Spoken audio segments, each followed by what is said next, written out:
Você aí sintonizado com a gente, seja muito bem-vindo ao 26º episódio da Rádio Piquete, a crítica do jornalismo político. Meu nome é Rafael Mafra e, como sempre, estou acompanhado pelos pesquisadores e jornalistas Hércio Sena. Olá, ouvintes. Olá, espectadores. Sejam bem-vindos e bem-vindas. E José Milton Santos. A todo mundo que nos segue, as minhas saudações. Bom, no episódio 26, o primeiro bloco vai ser separado aí para a gente analisar a cobertura da nova política da Petrobras, como também os diversos setores e práticas que ela vai impactar. No segundo bloco, discutiremos a repercussão midiática sobre o ministro da Justiça do governo Lula, Flávio Dino, sua atuação ministerial e a disputa política com a oposição bolsonarista, principalmente no parlamento. Mas fica com a gente até o final para a rodada de indicações de produtos culturais e midiáticos no momento panfletagem. Começando com a nova política da Petrobras. Zé, por que a gente chegou nesse momento agora do fim, então, da PPI, preço de paridade de importação, e agora, né, com essa proposta de nova política da Petrobras? Em que consiste essa nova política? Bom, antes de entrar propriamente na questão que você levanta, eu gostaria de introduzir dizendo antes o que é a Petrobras. Perfeito. A Petrobras foi criada em 1953 no governo Getúlio Vargas, precedida de uma campanha intensa chamada O Petróleo é Nosso, do qual participavam entidades sindicais, entidades estudantis, militares nacionalistas. Não se espantem, na época havia militares nacionalistas. E, como resultado disso, o Conselho Nacional de Petróleo, criado por Vargas em 1937, logo depois da instalação do Estado Novo, né? Realmente faz a modelagem e é criada a Petrobras. E desde então, todos os governos, de todos os matizes, até o final do mandato Dilma, todos eles lutaram pela autossuficiência em petróleo e pelo fortalecimento da Petrobras.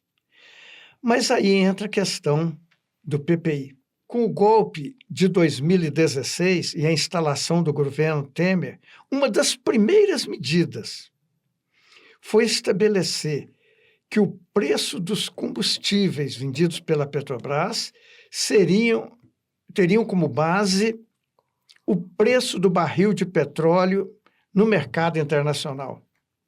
Embora nós sejamos autossuficientes em produção de petróleo e exportadores. Então, portanto, não tem nenhum sentido que a precificação seja feita em dólar quando o custo da produção no Brasil é em real. Mas em que consistia, então, esse preço de paridade de importação? Era, de acordo com a cotação, em alguns países, né, são 3 países, do preço do barril do petróleo e de acordo também com a valorização ou desvalorização do dólar, que no caso sou valorização, o preço da Petrobras, o preço dos derivados do petróleo iam subindo. Durante o governo Temer, foram 17 reajustes no preço dos combustíveis. E isso resultou na greve dos caminhoneiros, que, na verdade, inviabilizou o governo Temer, que já não era grandes coisas, mas com a greve dos caminhoneiros, realmente foi praticamente impossível implementar qualquer política pública nessa área.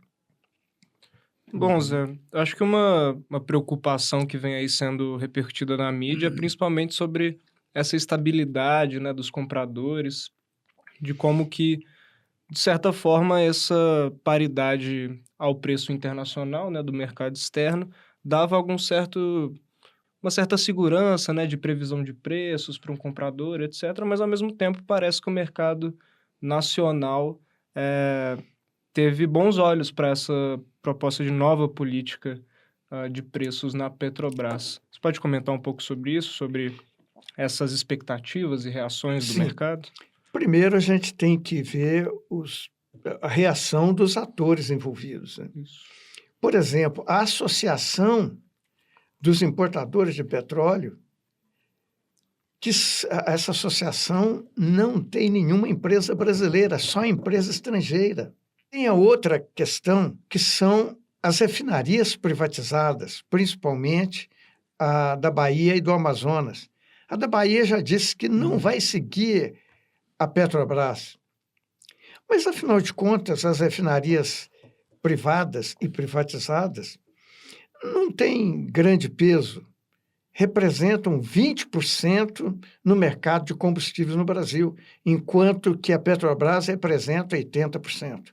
Portanto, a Petrobras tem condições de fazer com que, inclusive, os importadores de combustíveis e os produtores privados de combustíveis tenham que, por uma questão de mercado, de seguir a política da Petrobras. Agora, o petróleo, né, do petróleo não se extrai apenas a gasolina e o diesel.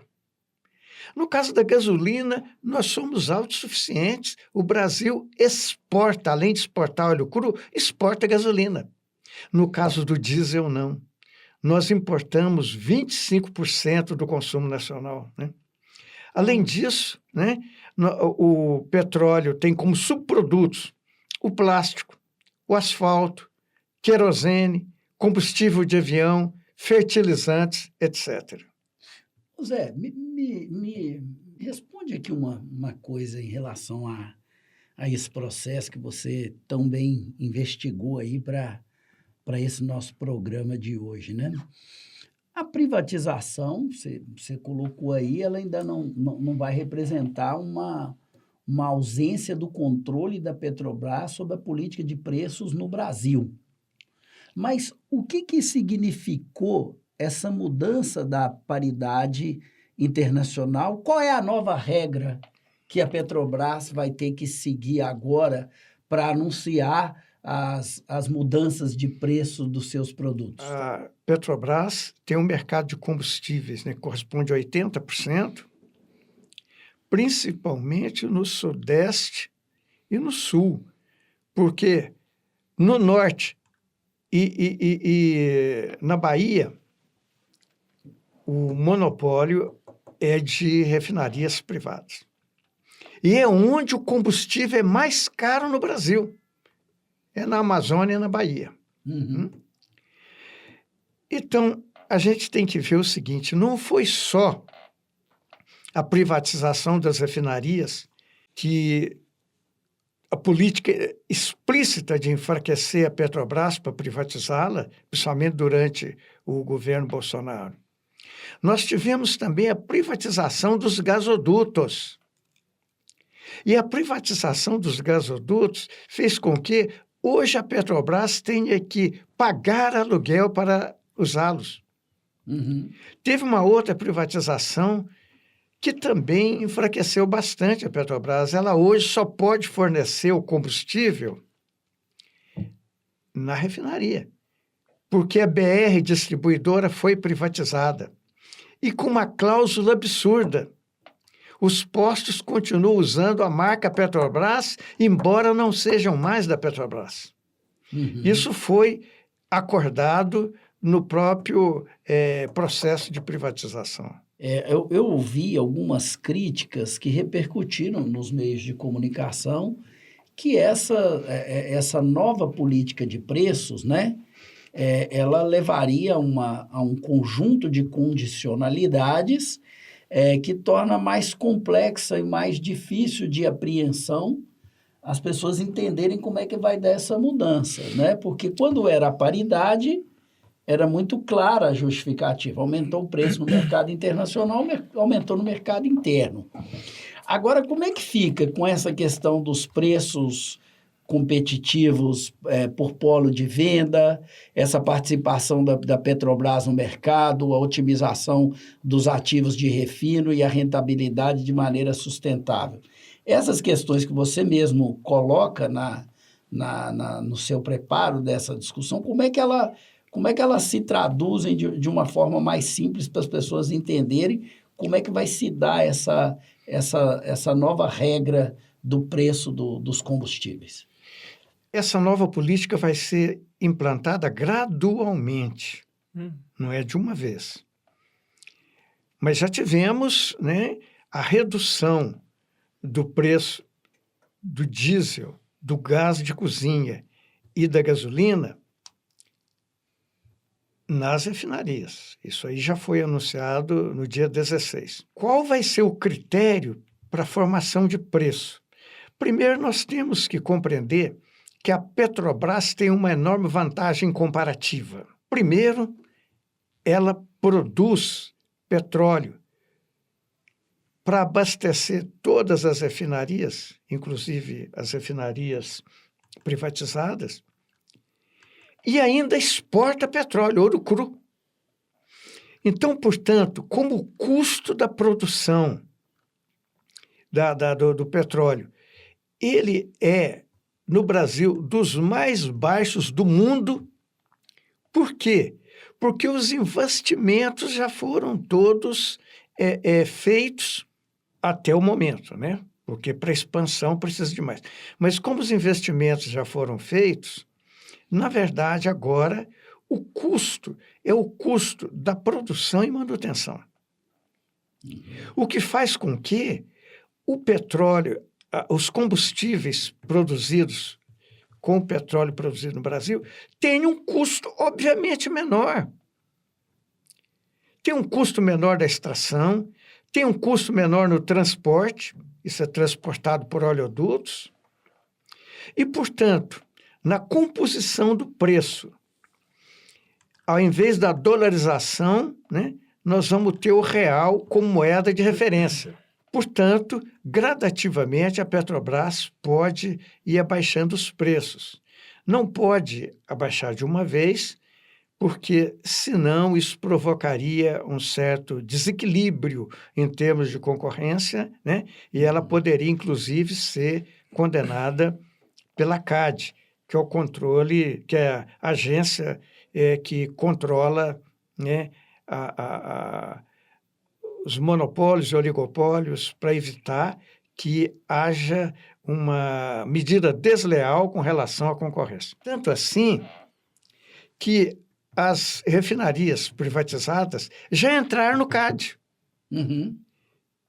contra a nova política da Petrobras, porque, segundo eles, isso prejudica a concorrência. Pois é, eu acho que um movimento aí de representação que eu vi, principalmente na Folha de São Paulo, mas também no Estadão, foi esse enquadramento de antagonizar as duas políticas, né? Como a PPI, uma questão econômica, e a nova política de preços aí no campo da política, né? Então, antagonizando o que é economia, né, racional, e o que seria a política irracional, por mais que eles mesmos façam as ressalvas de que o mercado externo também funciona muitas vezes por regras arbitrárias, né? Não é exatamente ali um jogo de números e de objetividades. Então, é muito interessante. Então, por um lado, a gente tem, né, a PPI, querendo ou não, ainda tendo uma certa defesa, né, dessa política de preços paridade internacional, por mais que não parece que a própria mídia tem tanto arcabouço de crítica, né, para criticar essa política que eles vão chamar de mais intervencionista por parte do governo federal. Por mais que, como o Zé bem colocou, a Petrobras ainda tem formas, né, de calcular e estabelecer esses preços de forma justa, por mais que o mercado externo não esteja mais no jogo dessa equação. Rafael. E você, só um detalhe, você observou essa cobertura midiática nessa mesma linha que o Rafael expressou agora, ou você acrescentaria? Gostaria de acrescentar algumas informações que eu obtive nessa pesquisa. Por exemplo, a medida nem tinha sido tomada, ela foi tomada no dia 16 de maio. No dia 13, o Globo publica: para analistas, mudança na política da Petrobras pode afetar resultado, ou seja, a lucratividade da Petrobras. Por que eles estão preocupados com isso? pela distribuição desses resultados sob a forma de dividendos, a divisão entre os acionistas. E o interessante é que, muitas vezes, a opinião do veículo não expressa a sua própria posição, como, por exemplo, nos editoriais, mas se expressa também através dos entrevistados que eles selecionam. Claro. Com certeza. Olha, por exemplo, a Globo News, só entrevista economistas neoliberais. Uhum. E tu está expressando também. Aqui, quando diz para analistas, mudança na Petrobras. Que analistas? Os analistas que concordam com a posição do Globo. Agora, além dessa medida, né, da questão do preço, a Petrobras vem, aliás, digamos, o governo, mas a Petrobras entra porque ela é que tem recursos para financiar isso, além do BNDES. O governo pretende reativar a indústria naval e a indústria de construção de plataformas que foram destruídos pela Operação Lava Jato. Milhões de empregos. Não estou dizendo só nessas duas indústrias, mas em grande parte também foram destruídos. E o Brasil passou a importar para a Petrobras foi obrigada a importar plataformas e navios de outros países, inclusive da China. Então, olha só o que o Globo, 2 dias depois, eu falei no dia 3, olha o que o Globo afirmou no editorial, numa manchete de primeira página, não foi editorial, não. Iniciativa de reerguer a indústria naval revela que o PT nada aprendeu. Depois de vários fracassos, Petrobras é uma vez mais usada para sustentar a construção de navios no Brasil. Só que não fracassou, não. Os estaleiros, principalmente instalados no Rio Grande do Sul, no Rio de Janeiro, estavam em pleno e lucrativo funcionamento. Aí, nessa mesma perspectiva, né, que nós estamos fazendo, a perspectiva crítica do canal e do portal 247, eles afirmam o seguinte: Folha e Estadão choram o fim da PPI, que sugava a renda dos brasileiros para favorecer acionistas privados da Petrobras. E depois o UOL. O UOL, para quem não sabe, pertence à Folha de São Paulo. É um portal da internet. No UOL do dia 17, fim da PPI é grande mentira e não muda nada, diz o ex-presidente da Petrobras. Obviamente, esse ex-presidente da Petrobras é um ex-presidente da Petrobras, um general que presidiu a Petrobras durante o governo Bolsonaro. E, evidentemente, ele está revoltado com o fim da PPI.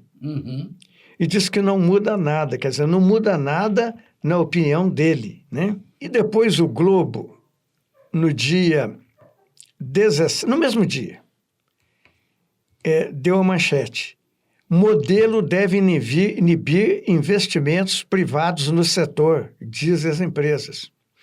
Evidentemente, se a lucratividade cair muito para eles, é capaz até deles revenderem essas refinarias para a própria Petrobras.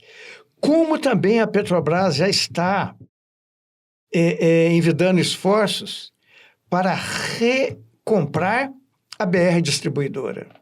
Então, por exemplo, o Estado de São Paulo, o Estadão, no mesmo dia 17, quer dizer, um dia depois do anúncio do fim da PPI. O que eles dizem? Foi isso. Flerte da Petrobras com o atraso. O atraso para eles é beneficiar novamente o consumidor brasileiro e reduzir, ainda que não muito, o lucro dos acionistas, principalmente estadunidenses. É perfeito, né, Zé? Eu vejo nessa análise que você faz aí dessa cobertura mais um caso típico de uma cobertura uníssona dos meios de comunicação em defesa dos interesses dos acionistas, em detrimento dos interesses do povo, como você bem colocou. Agora, mais curioso, Zé, é que a criação da Petrobras, que você colocou muito bem aí, você localizou o contexto histórico, ela faz parte de uma política de substituição das importações que o Brasil começa na era Vargas como uma forma de tornar o país menos dependente da produção estrangeira. E todos esses jornais que já existiam nessa época sempre foram adversários dessa política, porque eles representam exatamente os interesses desses grupos que operam no Brasil. Eles trabalham contra os interesses nesse sentido de rever essas políticas e de dotar o Brasil de uma condição em que ele vai produzir e fornecer para a sua própria população, para o mercado interno, aquilo que nós precisamos para desenvolver o país, para desenvolver nossa indústria, para desenvolver o nosso mercado. Então, o que me chama a atenção é que essa política de se colocar como um sabujo dos interesses dos Estados Unidos, dos interesses do mercado financeiro internacional, é a tônica do posicionamento coletivo dessa mídia e que, de uma certa forma, ela se alinha sempre que esses interesses estão colocados. Não há nem divergência, se a gente for examinar aqui, entre os editoriais e as formas de enquadramento mais comuns quando se trata de ser contra os interesses da economia brasileira e a favor dos interesses especulativos do mercado internacional. Nós temos que levar em conta que a política da Petrobras atual, ela tem os objetivos de curto prazo, mas tem também os objetivos de médio e longo prazo. Principalmente com relação à transição energética. Que é estratégico, né, Zé? Claro, porque é calculado que dentro de 30 ou 50 anos, o petróleo já se esgotou, ou seja, não haverá mais poços rentáveis. Então, a Petrobras vai começar a investir nos outras formas de energia, somente a chamada energia de fontes renováveis. Né? Mas, por enquanto, o petróleo ainda é uma realidade. Tanto assim que a Petrobras gastou 200 milhões de reais para fazer um estudo na bacia sedimentar do Rio Amazonas. E muita gente pensa que quando fala, né, bacia sedimentar do Rio Amazonas, pensa que é próximo da Foz. Não, o estudo que a Petrobras teve que interromper, depois eu explico por quê, mas o estudo que a Petrobras estava fazendo era a 530 quilômetros da Foz do Iguaçu. E não era em solo brasileiro, era 130 quilômetros da costa em pleno mar. Nessa mesma potencial, né, fonte de petróleo, nós já temos resultados. A Guiana e o Suriname têm a maior renda per capita da América Latina com a exploração petrolífera, justamente na mesma bacia sedimentar.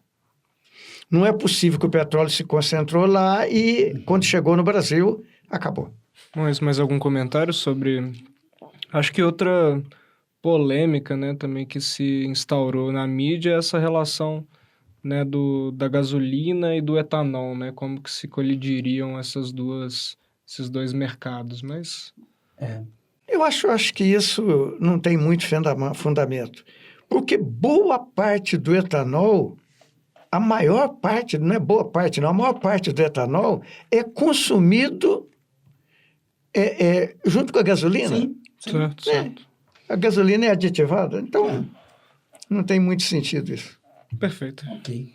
Então, no próximo bloco, vamos falar um pouco aí sobre as repercussões, né, recentes na mídia em torno do ministro da Justiça do governo Lula, Flávio Dino. Bom, Ércio, antes da gente entrar no que está chamando a atenção aí em torno do Flávio Dino, né, desses conflitos aí que estão rolando, seja no parlamento, nas redes sociais, vamos começar por quem é ele. Quem é Flávio Dino?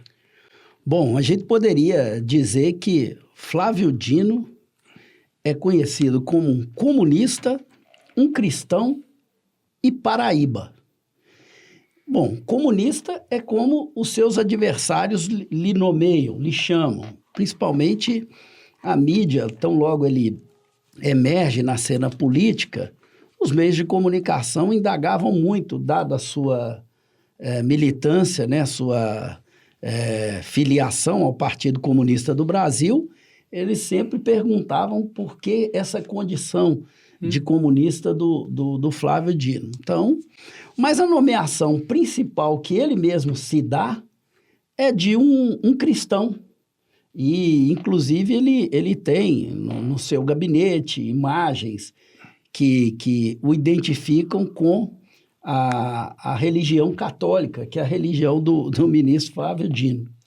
E Paraíba é a alcunha, né? É o apelido que Bolsonaro lhe deu de uma maneira reservada numa reunião cujo comentário do ex-presidente vazou, quando Bolsonaro diz, olha, daqueles governadores de Paraíba, o único que não é para receber nada é o Flávio Dino do Maranhão. Ou seja, é uma nomeação preconceituosa que reitera, né, uma indistinção do povo nordestino, né, e dos governadores do Nordeste, no qual todos eles eram nomeados pelo Bolsonaro como dos governadores paraíbas, né? E o Flávio Dino era o pior deles na concepção do ex-presidente Jair Bolsonaro. Na época, governador pela sigla do PCdoB, certo? Na época, governador do Maranhão pelo Partido Comunista do Brasil. Antes de ser governador, cabe dizer aqui, o Flávio Dino foi líder estudantil, vice-presidente e presidente das entidades estudantis do Maranhão. Foi também juiz. Como juiz, ele foi vice-presidente da Associação Nacional dos Juízes, depois presidiu essa associação, foi deputado federal, foi candidato derrotado à prefeitura e ao governo do estado, à prefeitura de São Luís e ao governo do estado do Maranhão, em 2010 e 2012, ou 2008, 2010, salvo engano, e depois ele foi candidato ao governo do estado, em 2014 foi eleito, antes disso ele foi vice-presidente da Embratur, e depois foi reeleito também governador e ao final do mandato, no ano passado, eleito senador da República e hoje ministro da Justiça do governo Lula. Esse é o Flávio Dino. Só complementando, antes de entrar no PCdoB, o Partido Comunista do Brasil, Flávio Dino foi do PT. E uma outra questão também interessante é que ele fez o concurso para juiz juntamente com Sérgio Moro. Sim. E passou em primeiro lugar. Exato, é verdade. Bom, e no olhar da imprensa brasileira, o que tem chamado a atenção aí no Flávio Dino? Quer dizer, né, ele é o ministro da Justiça do governo Lula, né? Mas o que a mais tem chamado a atenção da cobertura midiática? Primeiro, ele tem se destacado pelo desempenho muito articulado e bem-humorado, né? E se despontado como uma liderança diferenciada do governo Lula. E aí nós temos, talvez, assim, duas grandes explicações para isso. Primeiro é que o Ministério da Justiça, por ele ser um ministro bastante atuante, tem uma capilaridade grande e uma penetrabilidade em vários assuntos. E como ele... na gíria do futebol, né, a gente poderia dizer, ele não é um cara que se esconde do jogo, ele se apresenta no jogo, toda bola sobra para ele, né? Então, ele discute, né, vários assuntos, várias ações do governo que reverberam no Ministério da Justiça. Ele está reiteradamente pronto para falar, para participar. E, obviamente, essa percepção sobre ele é também a percepção da oposição, principalmente da oposição bolsonarista, que reiteradas vezes tem o convocado para falar no Congresso, seja na Câmara, seja no Senado. E, obviamente, ele tem se saído muito bem nessas aparições, nesses lugares. Basicamente, é isso que faz dele essa figura, né, que chama a atenção, de uma certa forma, da mídia, dos grandes jornais, inclusive da oposição.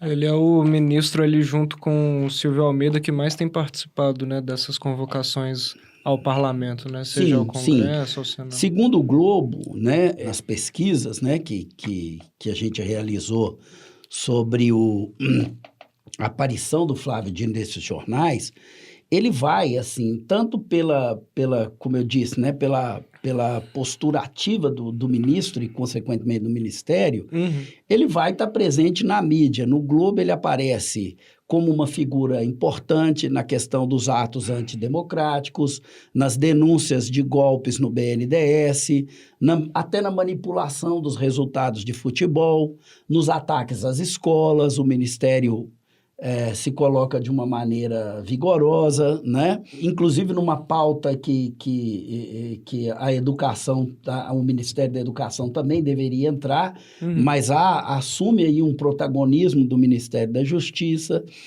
E há ainda a interação que o ministro conseguiu nas redes sociais, faz dele uma liderança que tem sido destaque, inclusive no embate com as plataformas. E como nós vimos que os grandes jornais aprovaram o projeto que regulava as plataformas, a despeito da resistência que elas tiveram a esse projeto, o Flávio Dino, como as enfrentou e as enfrentou com qualidade, ele teve um grande espaço nesses jornais. A Folha tem um desvio de cobertura aí. Eu acho que os jornais, de uma certa forma, eles estão celebrando o Flávio Dino, né?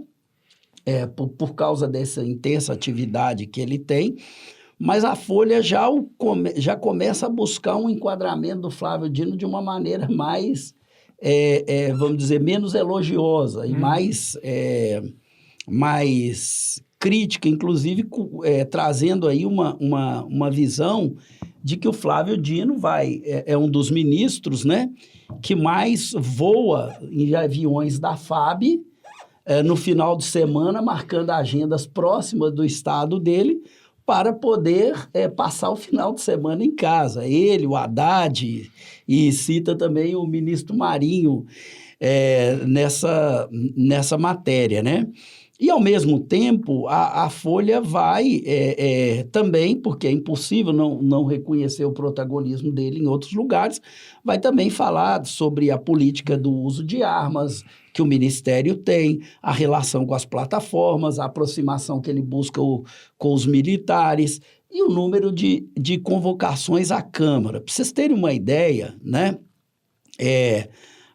esse número de convocações à Câmara, ele chegou a ser um número recorde na história do Brasil. Segundo o jornal o Globo, ele foi o ministro que mais esteve na Câmara e no Senado, participando lá 4 vezes. Entretanto, dessas 4 vezes, ele houve 77 requerimentos buscando a presença do Flávio Dino de convocação nesses lugares.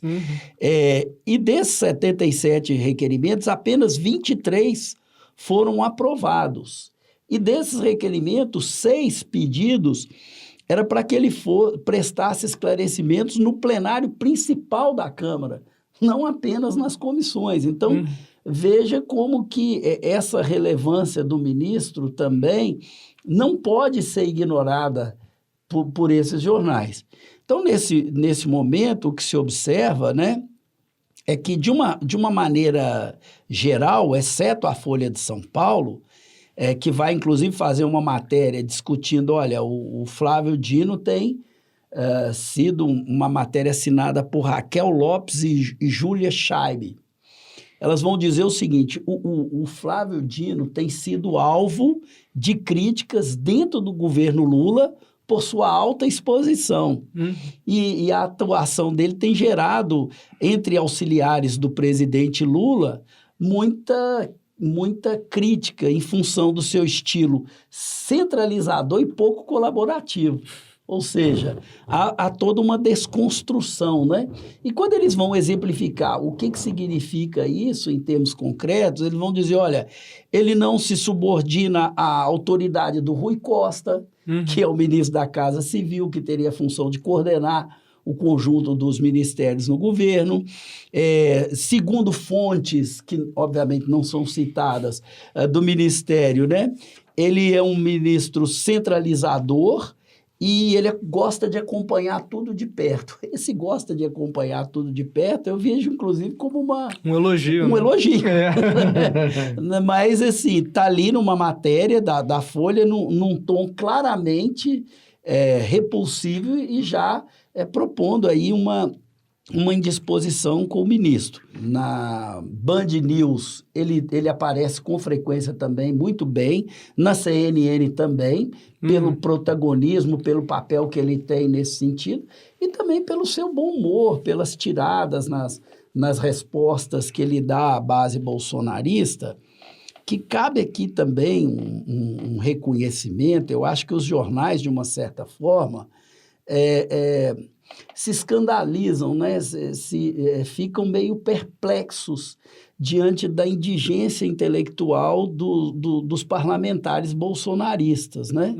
Que é muito grave, né? Como diz o Zé Roberto de Toledo, né? Do podcast da Foro de Teresina, cada congresso que a gente tem no Brasil é pior do que o outro. Então, é sempre uma verdade você dizer, olha, esse congresso é o pior que já teve na história, porque essa última leva ainda consegue ser pior do que aquela que a gente viu ao vivo se manifestando ali no impeachment da Dilma, né? Então, na realidade, o que eu acho que fica para a imprensa de uma maneira geral, né, para a imprensa comercial, é que você tem ali a garantia de que você vai ter um jornalismo que vai performar alguma coisa de qualidade quando você tem a presença do Flávio Dino. E, ao mesmo tempo, fazer um enfrentamento, né, de uma maneira inteligente, elegante, com grupos que, assim, são muito rasos, né? Os parlamentares eleitos aí na seara bolsonarista, né? Com pouca qualidade política, com pouca argumentação, com pouca... Enfim, mas, de qualquer maneira, eu acho que isso justifica um pouco essa presença mais, digamos assim, mais importante do Flávio Dino no noticiário. Mas apontando aí com uma certa reserva, uma precaução já da Folha de São Paulo, trabalhando a cisânia e a desconstrução da imagem do ministro. Écio, pelo que eu pude acompanhar, você tem razão. A cobertura da maioria dos veículos impressos tem sido bastante, digamos assim, fiel. Agora, a cobertura do rádio e a cobertura, principalmente da mídia independente, tem sido muito favorável ao Flávio Dino também. Sim. Essa daí é só elogios, né, Zé? O The Intercept, ele vai também nessa mesma linha, né? Vai mostrando que a diferença de qualidade entre... O Silvio também, o ministro Silvio também, dos Direitos Humanos também, é muito elogiado na sua performance, né? No enfrentamento com a base bolsonarista. Mas ele tem uma presença menor. Porque, como eu disse, o Ministério da Justiça é um ministério com mais capilaridade. É um ministério que envolve praticamente o conjunto de ações que tem desafiado até o momento o governo Lula. Então, nesse sentido... A começar pelo golpe do dia 8 de janeiro. Exatamente. E não só porque as questões que o governo enfrenta dependem de uma discussão que tem a ver com a legislação, com o direito, né? Os embates que ele tem no Congresso, o reconhecimento da liderança dele. Então, acho que isso faz dele, né, uma figura, por se colocar num lugar mais forte e por também já ter sido um político que tem história de ter sido testado nas urnas e ter sido aprovado. Eu acho que os bolsonaristas o veem com mais reserva. E a mídia também reconhece, de uma certa forma, essa diferença de qualidade entre esse ministro e essa base de oposição que existe a ele. Eu queria fazer um comentário nesse sentido também, pensando não só, né, dessa crítica ao jornalismo político, mas pensar em estratégias de comunicação política, né? Me parece que a base bolsonarista cometeu um raro erro de estratégia de comunicação, porque acho que por mais que, como o Erso bem colocou, né, sobre essa superficialidade, né, como é raso o discurso político de fato, a gente tem um histórico aí de que as estratégias de comunicação, claro, alinhadas ao suporte financeiro que eles tiveram, do bolsonarismo, tem capilaridade, né, e muitas vezes acerta nessas novas necessidades de comunicação midiática. Mas dessa vez eles escolheram um alvo errado, parece, né, porque foi essa tentativa, né, de ridicularizar o ministro da Justiça, Flávio Dino, que deu a ele também uma certa projeção, né, porque ele soube se resguardar. Para você ter uma bem. ideia, várias das convocações feitas anteriormente já estão sendo desfeitas. Isso, porque exatamente. Toda vez que ele vai à Câmara ou ao Senado, ele dá um show. E tem uma questão, né, que é o modus operandi, é como esse baixo clero, esse baixíssimo clero da Câmara opera, né? Na ausência de uma qualidade argumentativa, eles vão apelar sempre para mentira, para fake news. Para calúnia, né? Para calúnia. E, na realidade, eles tentam performar isso para buscar, depois de um embate lá na Câmara ou no Senado, escolher os melhores momentos para postar na rede social, para reverberar e tal. O problema é que esses melhores momentos não estão vindo. É como se você quisesse vender um jogador de futebol a partir dos melhores momentos que você vai editar dele, mas esses melhores momentos não aparecem. Então, na realidade, a despeito disso, essa base ainda assim produziu fake news, momentos em que o ministro fica silenciado, obviamente, através de uma manipulação de imagens, de uma retirada de contexto, como se a fala desses parlamentares tivesse acuado a posição do ministro. Mas quem acompanha esse debate o tempo todo, e a mídia está fazendo isso dentro de uma cobertura informativa e factual até o momento correta, com o ministro Flávio Dino, até porque, jornalisticamente, ele é um bom material jornalístico, e os enfrentamentos dele, assim, são enfrentamentos importantes de serem noticiados. Então, acho que tem predominado isso. Claro que, num eventual crescimento da figura do Flávio Dino, e na medida em que ele começar a abordar os temas que esse jornalismo comercial é mais sensível, né? Pode ser que essa política mude.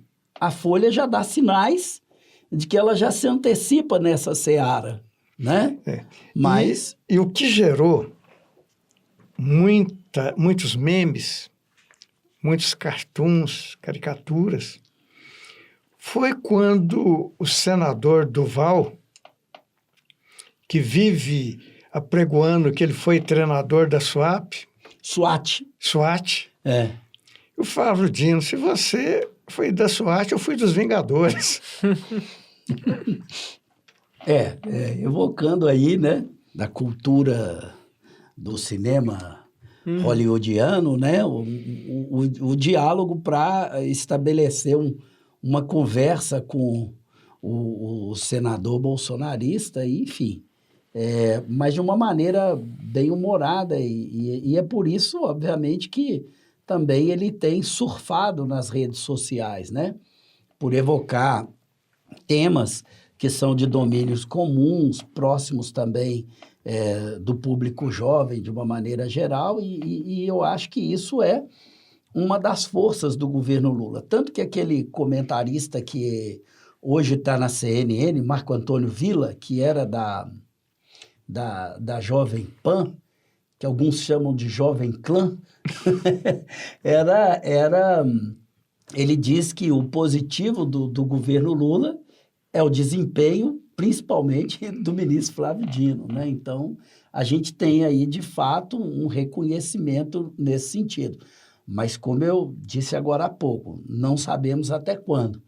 Na medida em que essa liderança desse campo crescer e se colocar mais abertamente, né, em termos das suas convicções, dos temas que ele defende, das questões que lhe são caras, pode ser que esse tratamento que a gente observa hoje, um tratamento factual, informativo e justo, né, daquilo que de fato tem acontecido, possa virar a chave e cair nesse lugar ruim que a Folha de São Paulo já está explorando a figura do ministro do governo Lula. Então, antes do encerramento, atenção para o momento panfletagem. Ao fim de cada rádio piquete, a gente separa um momento para divulgar, né, ações políticas de mobilização, produtos midiáticos de crítica cultural e enfim. Bom, hoje eu queria indicar como no dia 19 desse mês, né, 19 de maio, a gente estaria comemorando aí os 98 anos do nascimento do líder, né, do movimento negro Malcolm X. Gostaria de recomendar também o livro da editora Lavra Palavra, que chama Há uma Revolução Mundial em Andamento, Discursos de Malcolm X, que vai ter aí o prefácio do atual ministro do governo Lula, Silvio Almeida, e também a orelha escrita pelo Jones Manuel. Eu vou ler só um pequeno trecho aqui, para a gente ficar todo mundo na mesma página sobre quem foi o Malcolm X, né? Em poucas linhas. Bom, nascido Malcolm Little em 19 de maio de 1925 nos Estados Unidos, o militante radical negro ficou mundialmente conhecido como Malcolm X. Em poucos meses, o já proeminente agitador do movimento muçulmano negro se tornou uma figura tão notória como controversa, professando a ação direta de autodefesa do povo negro e internacionalismo militante, criticando o pacifismo do movimento pelos direitos civis e exibindo suas simpatias pelos socialismos dos revolucionários africanos em plenos Estados Unidos anticomunista. É muito interessante, né, porque vai ser uma dessas duas grandes figuras do movimento negro nos Estados Unidos ali na metade do século, né, o Malcolm X por um lado, um militante ali aliado também a grupos de orientação religiosa e política muçulmana, né?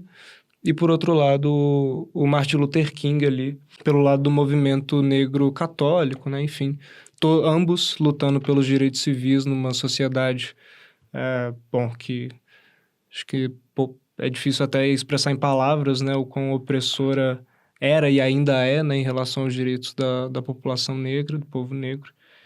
E, bom, acho que frisar aí, né? Sempre ter esses discursos à disposição, né, para a gente aprendendo cada vez mais, não só como contam a história desses líderes, né, seja do Malcolm X, do Martin Luther King, mas o que eles disseram de fato, né, como eles fizeram a política no seu tempo, o que a gente ainda tem a aprender com isso. Rafa, eu acho providencial sua indicação. Malcolm X, a história da luta antirracista no mundo, é uma pauta urgente e mais necessária do que nunca. Haja vista o que nós vimos reiteradamente acontecer com o Vini Júnior, o jogador da seleção e do Real Madrid, que tem criminosamente sofrido ataques racistas na Europa, centro da civilização ocidental, o que é inadmissível. Portanto, eu acho, inclusive, que com todos os problemas que a gente tem no Brasil, nós temos muito mais a ensinar aos europeus sobre essa reação. Portanto, trazer a reação contundente contra o racismo tem que ser retomada e qualificada, inclusive teoricamente, historicamente, e eu acho que a sua indicação é muito bem-vinda nesse sentido, porque estamos diante de um problema absolutamente contemporâneo e que merece um tratamento rigoroso e forte na denúncia e numa política em favor, né, de uma luta antirracista no Brasil e no mundo. Eu acho que o que tem de interessante também nessa edição, né, de coletâneas de discursos do Lavra Palavra, dessa editora, é realmente também o diálogo que vai fazer tanto o Silvio Almeida quanto o Jones Manuel, né? Para realmente ter essa leitura também com as contribuições que ainda cabem ao nosso tempo, né? Bom, chegando aqui ao final do nosso programa, gostaria de agradecer, né, a ouvidoria e também a espectadoria de todos, né? Todos que estão vendo a gente no canal do YouTube da Rádio Piquete ou mesmo no Spotify em outras plataformas de streaming. Pode ativar o sininho, né? Deixar seu like, seu comentário, né? Que com certeza a gente pode estar pensando também em novas formas de interação e de quadros aí com essas contribuições, né? De que todo mundo que está acompanhando a gente. Gostaria de me despedir então aqui do episódio 26. A gente se vê aí no próximo programa. Bacana, Rafa. Também me despeço de você. Foi um prazer estar aqui conversando com você também, Zé, e com você, nosso espectador, nosso ouvinte, e espero encontrá-los em breve. Eu também quero me despedir dos companheiros que participaram desse podcast e a todos os ouvintes e espectadores, os meus agradecimentos e a minha expectativa de que estejam conosco nos próximos programas. A equipe de pré-produção da Rádio Piquete é composta por Hércio Sena, José Milton Santos e Rafael Mafra. A equipe de comunicação por André Fonseca, Camila Dutra, Davi Meirelles Souza, Maria Eduarda Abranches, Nathalie Fernanda Candeia, Sara Lima, Rafael Marinho, Victor Enzo Rodrigues e Maria Luísa Guidugli. E a produção é do Laboratório de Áudio e Laboratório de Audiovisual da Faculdade de Comunicação e Artes da PUC Minas.